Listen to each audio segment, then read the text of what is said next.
my dearest Miss Nancye Hayes. I haven't seen you since last December when I placed a Lifetime Achievement Award in your hand. You did indeed. How lovely to see you. We go back a long way, don't we? I mean, I was just thinking, way back in 1966, I was allowed into the rehearsal room to see you rehearsing Sweet Charity. You were, your because legendary you had great role. entree, because our director, Fred Hebert, had directed your mum in Pajama Game. And of course, your great interest even back then in everything that was happening theatrically was allowed to join us because of that. And it was wonderful. And of course, I remember, as I've told you many times, whenever Fred would give me a note, you'd be at the back of his shoulder nodding or going, no, he's right. That wasn't good enough. Not saying it, but, you know, it was written all over your face. Oh, dear. And you've heard me say those things many times over the years.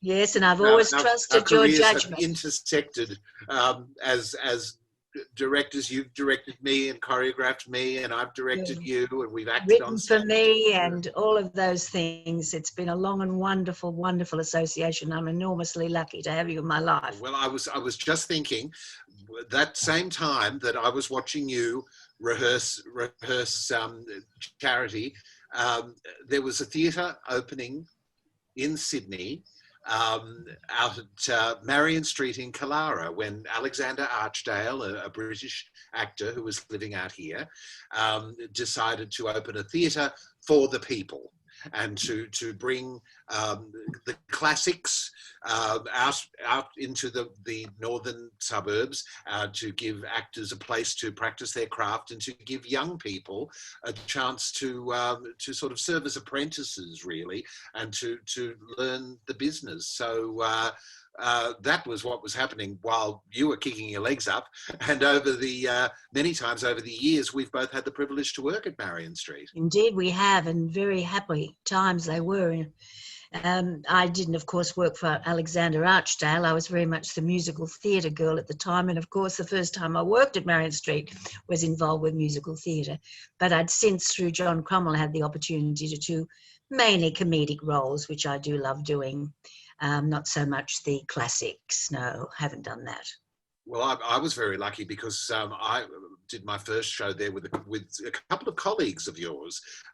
Doug Kingsman was directing a musical by Anthony Newley and Leslie Bricusse called The Roar of the Grease Paint, The Smell of the Crowd. And right. That was when Alistair Duncan was the artistic director. Right. And that was a great thrill that they were doing. It was an Australian premiere. I think the only time it's ever been done. I think you're right. I actually think you're right. So. And, a very clever show.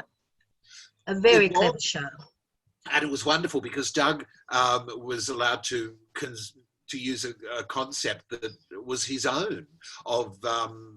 He was able to create the show anew with a cast of young performers, including Mariette Rups and Rosalie Howard and Carmen Tanti, and it was a lovely bunch of people. And of course, a lot of musicals were done there during that time. They were, and we had the wonderful Colin Croft as our leading man, who you worked with at Menzies, didn't you? Yes, well, I worked with Doug at Menzies, first of all, when Hayes scored, and it was Menzies Hotel, which had a beautiful showroom, and then Hayes came up with the idea of doing what they called potted musicals, which meant you came for dinner, and then just prior to your dessert course, they would start Act 1. And no, actually it went straight through. We never had two acts. What they had to do was combine both acts to about an hour 20.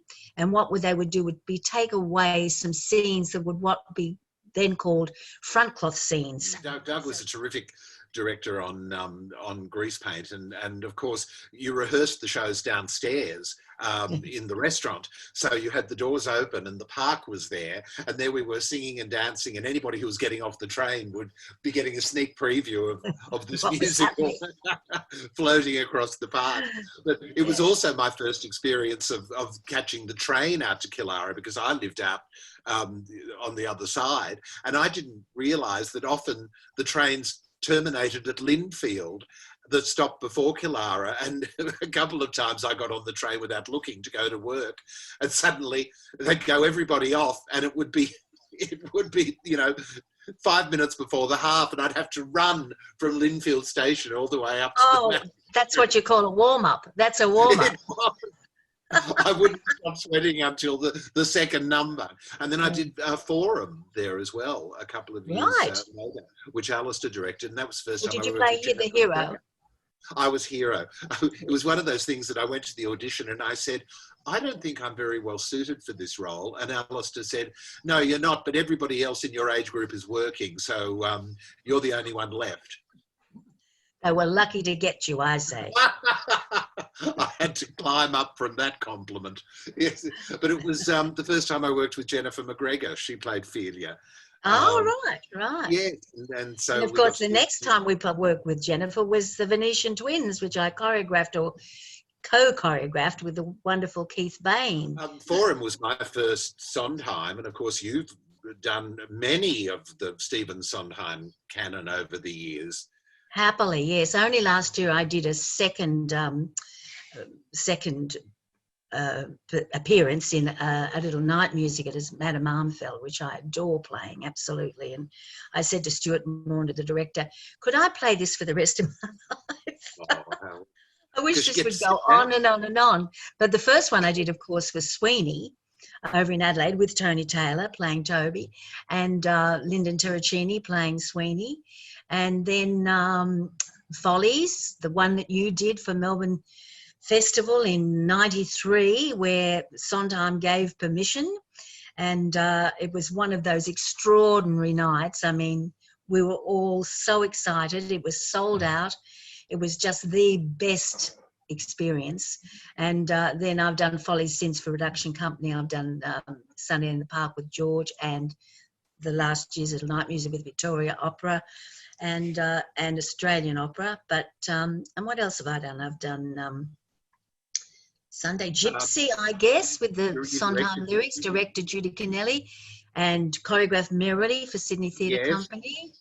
Now, it's interesting that when you did Showboat, of course, you worked with Harold Prince, who directed a lot of those productions initially, and How's was a buddy of yours. Did you ever talk to him about any of those roles that you played? Well, saying I'd love to play them.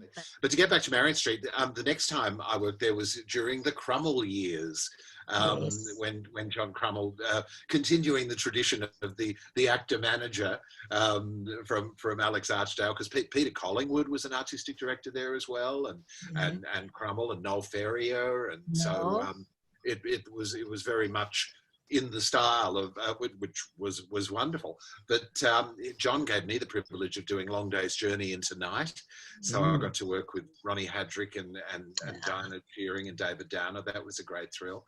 And then I got to do the female version of The Odd Couple, with a whole bunch of mates of yours, Liz Harris, Amanda Muggleton, Rabina Beard, Yes, Lynn Porteous. Lynn Porteous, of course. Yes, and Johnny Hannon. Johnny Hannon. And we played the equivalent, for anybody who knows the original Odd Couple, the Pigeon sisters who live upstairs, who come down in the second act, and they have one scene, which is hilariously funny. Well, we played two Spanish brothers, called the Coftazuela brothers, John Hannon and I. We looked identical. We dyed our hair black. We had black moustaches and very tanned skin. We were in white suits with our teeth gleaming. And do you remember in the old days, there was a wonderful restaurant up in the Cross called Neptune's? Oh, yes, where we all go after shows, stayed open so late. And there at the So tables late. on opening nights would be Harry Kippax from the Sydney Morning Herald, John West from ABC Showman, and Paul, I can't think of his other name, who was also an ABC presenter. He was often with them. Oh, And big tall Paul. Paul, yes, and I'm sorry I can't remember his name. He was a lovely man, and they would be deep in conversation, and you sort of didn't want to interrupt them because you knew they were talking about the show you'd been in, and they were about to decide what they thought about it. But they were very, very exciting. And then Neptune's was just near the fountain, of course. Yeah, Yes, I don't that's know right. what's there That's now. right. I think it's a tobacconist and a chemist. I don't know what, but Yes, it's I no think longer you're right. Neptune's. Yeah, But but I they were remember there was the, one night. They were they were the the days. days But I that you remember could go out late and get supper and do all that, and they let you sit there and talk and for hours and hours. It was lovely.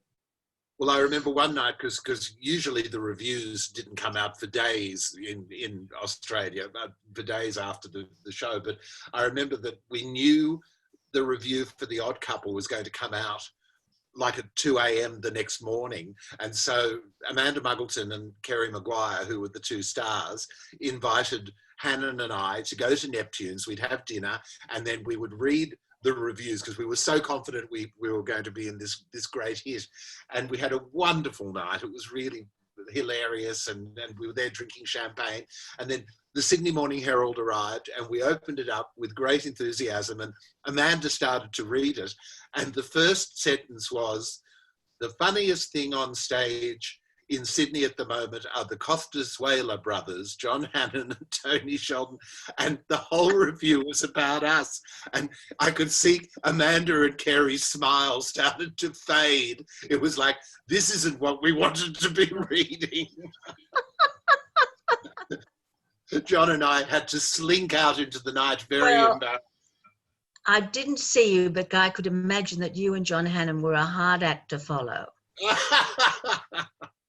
It was wonderful because John was in a show with you there, wasn't Death-defying acts. Death-defying. Years before we did Carmen Miranda, Conquest of Carmen Miranda, Robin Archer show at the Opera House, and I find him so funny and so wonderful to be.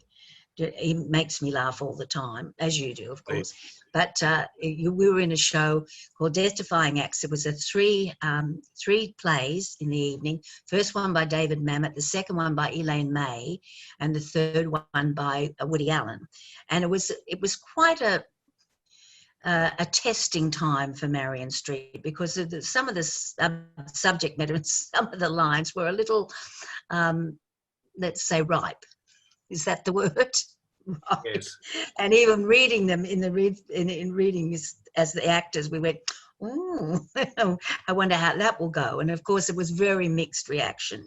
But that was the thing that Crummell would take what was very good writing and put it out there, you know. And I think that was a wonderfully brave thing to do. But Hannon and I played a prostitute who was about to commit suicide in this Elaine May show, and she decided she would ring Lifeline. And John Hannon was on the other end, and it was his first time at the end of the line and getting this terrible abuse from this woman. And trying to cope with her, it was just delightful to do it with him. But I had a few, choice curse words, and I think the first time I said the word, I could feel a gasp, an intake of breath, and I thought it might draw me off the stage at Marion Street. It was not to be expected from Miss Hayes. One of those moments. How wonderful. Well, let's just go back a bit because the first show you did at Marion Street was Dames at Sea, I believe. Dames at Sea. John used to live in Potts Point, where I still live, and I ran into the street one day and he said, "You should direct." And I said, "Oh, look, I've never directed." He said, "Well, I'm thinking I'd love to do a musical, and what do you think about Dames at Sea?" Because when I'd done it originally, when Harry Miller brought it out, he had been part of the Boys in the Band company.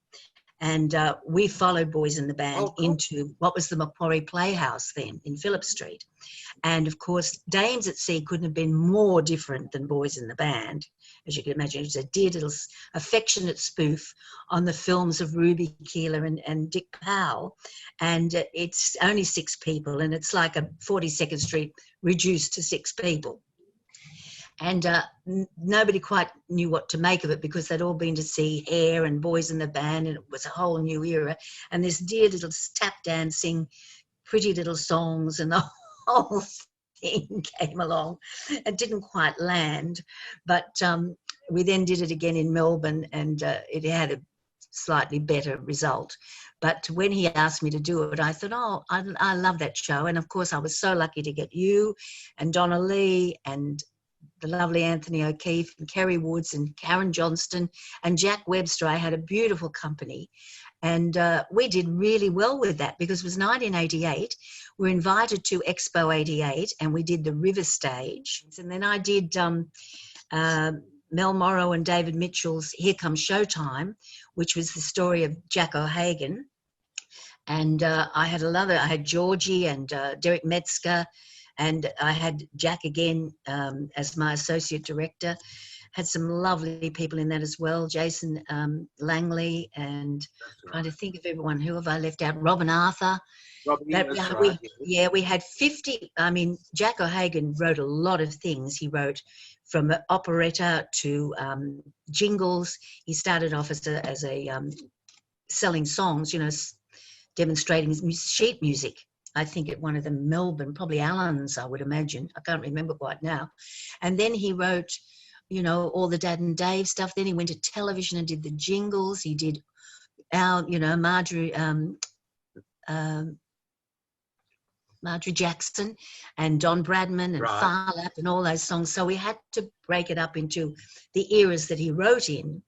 And we ended up having to stage 53 musical numbers. And if I hadn't had David King there on this extraordinary musical keyboard that made everything sound like an orchestra, I don't know what we would have done. But that, again, was played very well at Marion Street. And then I started to do things like Livingston with Ron Hadrick, Death-Defying Acts, and the lovely Broadway Bound, Neil Simon's Broadway Bound, again with Ron Hadrick and Bill Young and David James and Gabriel Andrews. She has a beautiful, I saw it on Broadway and I saw Linda Lavin, and I remember the whole night. It was just wonderful. But she has a monologue where she's polishing her mother's table and she's talking about dancing with George Raft. It's the most beautiful monologue, and I looked forward to it every performance. And Gabriel would sit there absolutely wrapped in what I was telling him. And it was one of those other moments that you go, this writing is so lovely, so lovely. And of course, Neil Simon wrote Charity, and Little Me and all those other shows. Promises that I've done, that writing is fantastic. And particularly. Did American writing play well out at Marion Street? I think it did. Well, I felt it did. I know that a lot of English plays were done, but there was a great variety at Marion Street, and I'm sure there will be again, and Australian work as well. Well, what you were saying about Crummel's programming, which was very clever, was that he used to, he'd always keep a surprise production at the end of each season that he'd announce. And I think he would test the waters of how things were playing. And so if he'd gone too far into experimental stuff, new territory, yes, then he'd program something safe. But if he had a safe year, then he'd throw in something a bit more adventurous. So it was a very clever way of planning, introducing new work and new writing, particularly, of course. And I think, they were wonderful days going into the foyer and in between shows going downstairs and having our dinners together. Yes. Did you used to go to the restaurant on matinee days? Or did you eat in the restaurant? We were in the restaurant, but before anyone else arrived, of course, we were all in there, and there were always lovely meals ready for us. That lovely man. I ate kangaroo for the first time at the Marion Street restaurant. never eaten kangaroo. I thought that was very chic. Very chic. But up to date, wasn't it? I remember once when I was doing Long Day's Journey. No, it was the chalk. I was doing the Chalk Garden with Googie Withers and John McCallum. And we used to eat in the dressing room because Googie didn't want to get changed and go out.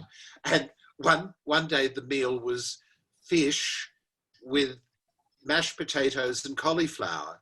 And the meal arrived and Googie just sat and looked at it and said, my evening meal is entirely white. She couldn't quite deal with that. No, where's the green? Where's the colour? Well, what a wonderful couple they were. Googie's probably the only person I've ever been completely terrified of on stage. I was so in awe of her, but it sort of worked because I was playing her manservant, and so I was naturally subservient to her. Reverent. And Reverent there was one night I had to serve an entire meal to her and John on stage every night. There was one night I was actually shaking with terror and I filled her wine glass to the actual brim, and the look on her face, because she had to pick it up and drink from it without spilling it. It was daggers. It was absolutely terrifying. But she was so lovely. She was really so lovely. And of course, as you say, a star, exactly. I hung around Marion Street, and I directed a show the same year you were directing Here Comes Showtime. I directed a play called Afterplay, which was by Anne Meara of Jerry Stiller and Anne Meara fame, with the wonderful Judy Farr and Graham Rouse and Kerry Maguire and Henry Zepps and Roy Billing and Jackie Phillips. And God, Kenny what a roll Morley. call Marion Street has. What a roll call of people. It's incredible, everybody that worked there over those years. So we look forward to the next era so much. Yes, well, sadly, I closed the Northside Theatre Company in 2001. So it's your fault. I was in the last play there. It's my fault. It's my fault. But I was playing a role that had been written for Crummell, for John Crummell, and John, of course, was suffering ill health at the time, and said that he didn't feel up to doing 8 shows a week. So I got to close it in a play by our darling, much missed mutual friend Nick Enright, A Poor Student, with Julie Hamilton and Henry Nixon. And of course, Nick was in your life as a schoolboy as well. Well, the two of you used to come to the matinees from boarding school and have great chats. And of course, I first worked in Venetian Twins with Nick, and then I went over to South Australian when he was there as the associate director with Colin George to do a play called On the Wallaby. And I choreographed that as well as played the mother in the family. It was set in the Great Depression, of course, and On the Wallaby was about how they described the men going off looking for work. He's gone on the Wallaby. Your involvement with developing new Australian works has, of course, led to you now having your own theatre in your neighbourhood. The Hayes Theatre. As you so rightly said, they only named it after you so you could go down and open up. Well, of course, I'm back living here again after 10 years in New York. Yes. And we had a wonderful full circle moment where you came over and saw me on Broadway in Priscilla, Queen of the Desert at the Palace. Determined I was. I'd just finished a tour, a year's tour with Reg Livermore, and I had to go into the production company of Grey Garden. So I had a 10-day opportunity to get to New York to see you at the Palace, and I was determined that I was going to see you on that Palace stage, because the Palace Theatre, to play the Palace, it was the pinnacle of the vaudevillian circuit in the 1900s, early 1900s. And of course your family have such a wonderful history in the vaudeville theatre. And I thought, to see you play the Palace, well, as soon as I sat down in the Palace, I'd been to the Palace to see other things, of course, but sat down in the Palace and there you were. I mean, my eyes just filled up with tears. I'm getting emotional now. And then when you took me backstage to sit in the dressing room where Gwen Verdon had sat during the run of Sweet Charity, and all those wonderful people. And we sat in that dressing room together and the cast all came to say hello. I mean, we've had some wonderful moments, but that certainly was because both of us, I think Broadway had been our great dream. What happened on Broadway was kind of more so for me than the West End. Broadway was my idea. I think the musical theatre, basically in the years I grew up, the early development, it was their art form, the musical theatre. And Broadway was the place to see the best of it. We all caught up, but that was where you saw the best of it. So to see you at the Palace was an absolute dream come true. And you certainly took that stage by storm. Oh, bless And you. got a Tony nomination. I did. Never do Okay. things by halves, do you, dear? No. I'm off in a couple of weeks to work over in South Australia again with Mitchell Butel for his first season, doing Another darling friend. Yes, and they're opening tonight or this week with Gaslight, and that's in the newly refurbished Her Majesty's. So, and they've sold. I saw today that they've sold out the entire season and put on an extra show. So people are really keen to get back to the theatre. And he's extended the play I'm doing, which is going to be in the normal venue, the Playhouse at the Arts Festival. He's And doing what's that? It's Ripcord, isn't it? That's called Ripcord by David Lindsay Abaird, who wrote Rabbit Hole and things like that. And it's a prize for that, I think. Yeah, I think he did. And this one is a comedy about two women in their late 70s, 80s, who my character has had the room to herself in this venue for 4 years, and now finds she has to share it with someone else, which doesn't go down too well. She's a particularly spiky and not easy to get along with person, and the lady that comes in to share it is a very lovely, forgiving soul. So they just don't quite come together as one would hope. and hopefully we can work together again out at Marion Street. I hear there's going to be an amphitheatre at outside Marion Street, probably in the park next door, I'm assuming, or maybe in the car, what used to be the car park. I'm not sure, but I saw there was an amphitheatre as. Yes, I noticed that too, and I thought, oh, that'll be fun. You better start writing now, I think. Well, maybe we could do our long mooted production of Carnival. Remember, we wanted to do Carnival. Oh, always wanted to do Carnival. Wouldn't that be beautiful? Wreck the tent in the park. We could do it out there with the tent. And we wanted to move the Carnival, audience. for people who don't know, is the musical version of High Lily, High Low, the lovely old MGM musical with Leslie Caron and Jose Ferrer. Is that right? Yeah. Ferrer? Yes. And it's all set in the circus. All set in the circus. It's really gorgeous with these puppets that she believes talk to her. Yeah. Yes. We'll try and get the amphitheatre and we'll do that. Correct, a concert version, perhaps. A concert version. It's wonderful. Just got to get the rigging. We just got to get the rigging right, so the tent doesn't collapse on everybody. Exactly. Oh, darling, it's wonderful to see you. Looking so wonderful as always. Thank you, and I look forward to the day that we tread the boards again at Marion Street. At Marion Street, absolutely.